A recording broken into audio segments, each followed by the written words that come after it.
My name's Nell Simpson. I'm a performing artist and I was invited by the City of Joondalup to help create this year's Lantern Parade, which will feature in the 20th Joondalup Festival with the theme of reflection, reflecting over the past 2 decades.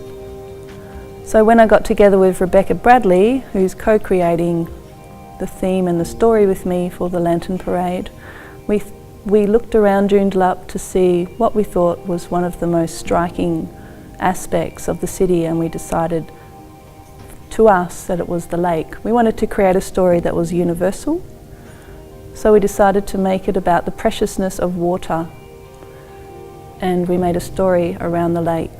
My name is Beck Bradley, and I am a performer and theatre maker and director, and I've been part of the creative team for putting together the water story. So I co-wrote the story and have been part of the team, overseeing the dramaturgy of it and working out how we're going to visually show and tell the story. My name's Leon Hendroff and I'm a designer and puppet maker. This year, for this year's Joondalup Festival, we have chosen to do the water story, inspired by the festival's theme of reflect.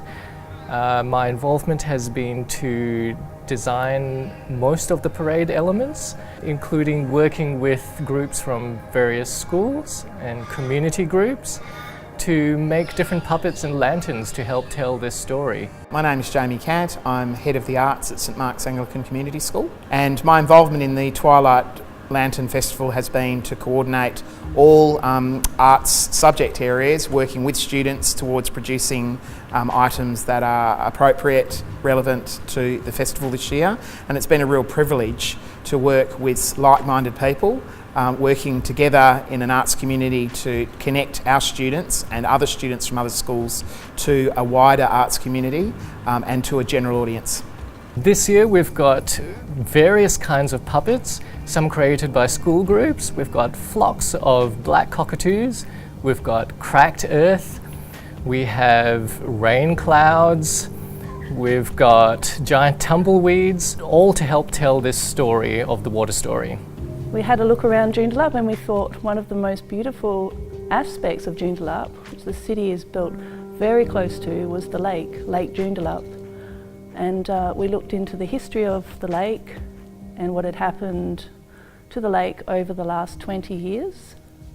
And there was born a story which was about the preciousness of water. So the story is called The Water Story. The water story is a story about a lake, and it's a beautiful lake, and it attracts a lot of life, a lot of creatures to come and make it their home. And in doing so, some of these creatures that come change their environment, and they change the environment so dramatically that it causes the lake to begin to dry out, which has really dire consequences on all the creatures and animals that have made the lake their home.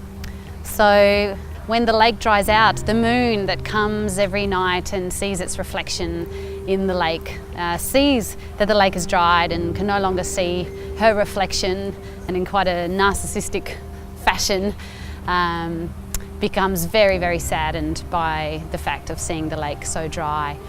And so the moon, in her very upset state, begins to cry, and she cries and cries and cries and creates a big storm of tears, and these tears flow and they flow until they create a flood. And so a big flood wipes through and basically wipes everything out until there's nothing left. The only thing left is mud.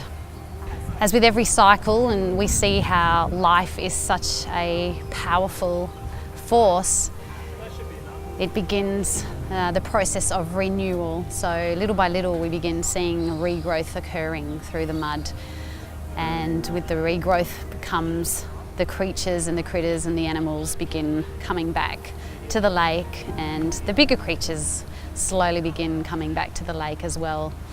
But this time what we see around the lake, the way we see that these creatures have made their homes and have chosen to interact with the lake and with their environment has changed. And it's changed in a way that hopefully they can all keep living there for a long time without having such dramatic consequences of their actions. So we hope there's a sense that something's been learned from the great disaster that occurred before.